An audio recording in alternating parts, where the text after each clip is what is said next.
Hello everyone and welcome to your Thursday footy feed. There's been another major development in the Essendon supplements scandal with the club's chief executive Ian Robson falling on his sword. Our reporter Jackie Reid has been following the story at Windy Hill. Thanks, Matt. Ian Robson has become the first casualty of the Ziggy Switkowski report. He says it's not the first time he offered to resign since the supplement scandal broke in February, but the club finally accepted his decision today.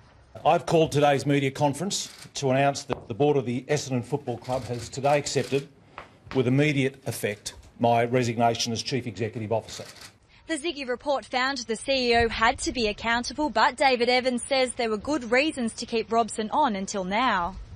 I want to reinforce what Ian has said, that he did offer his resignation earlier, but it was my strong view that we needed him to assist in getting the club through the first phase of this distressing and difficult time. My position is that, as Ziggy has pointed out, and I keep coming back to that, the CEO should have known, and the CEO ultimately is at the front line of accountability, and I accept that unreservedly. The ongoing Asada investigation has taken its toll on everyone at the club, albeit in different ways.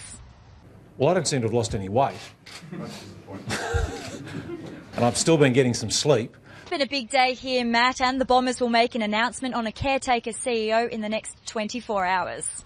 OK, Jackie, thank you for that. To the rest of the day's footy news now. And at Tigerland, Richmond fans woke to headlines. Captain Trent Cotchin was already penciling in retirement plans. Cotchin was quoted as saying he'd consider calling time on his career if the Tigers won a premiership in the next few years. His response, though, didn't quash the report entirely.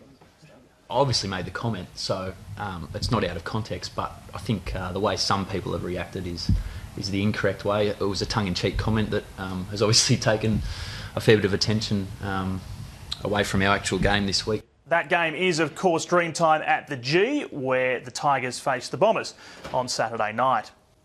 The Swans have touched down ahead of tomorrow night's blockbuster clash with Collingwood, and coach John Longmire says history doesn't matter. The Magpies have beaten the Premiers in 11 of their last 12 contests. The Swans one recent win against them in last year's prelim. I mean, we don't spend much time thinking about records. It's largely irrelevant to what we do, and as far as we prepare for our games, and we just look at the team that we've got now, the team that Collingwood have got, and the form that both teams are in.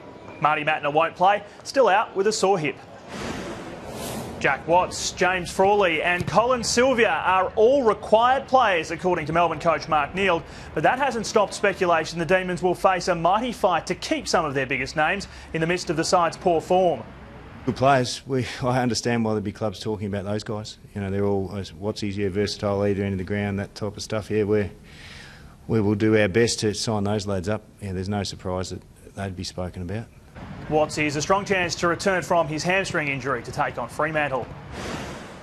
At the Crows, Brenton Sanderson denies he shut the door on Graham Johncock for the remainder of 2013, despite the veteran playing only 2 senior games. He's in our best 22, he'll certainly play. We're not not pushing him out the door yet. I want him to play more for us this season, and I'm sure he's got a big role to play for us. Yeah, a quiet season so far. The 30-year-old has played 227 games for the Crows since debuting back in 2002. Brad Scott is hoping the return of Cracker Magic to Arden Street will help the Kangas overcome the Crows at Etihad on Sunday. Both Phil and Jimmy are coming in to speak to the guys, and it's something, Indigenous round, something we really celebrate at North Melbourne. Last time the Cracker brothers came down to speak to us, Lindsay kicked 7, so we should bring them down every week. In team news, key forward Robbie Tarrant is still a few weeks away with a leg complaint. And Port Adelaide coach Ken Hinkley wants his players to be brave now and take risks more than ever against Geelong at Amy on Saturday.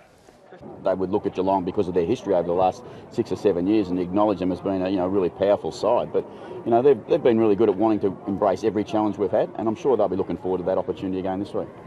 The Power's average losing margin against the Cats, 62 points from their last 7 encounters. And that is your footy feed for this Thursday. Keep clicking back to afl.com.au for the very latest. I'm Matt Thompson. See you tomorrow.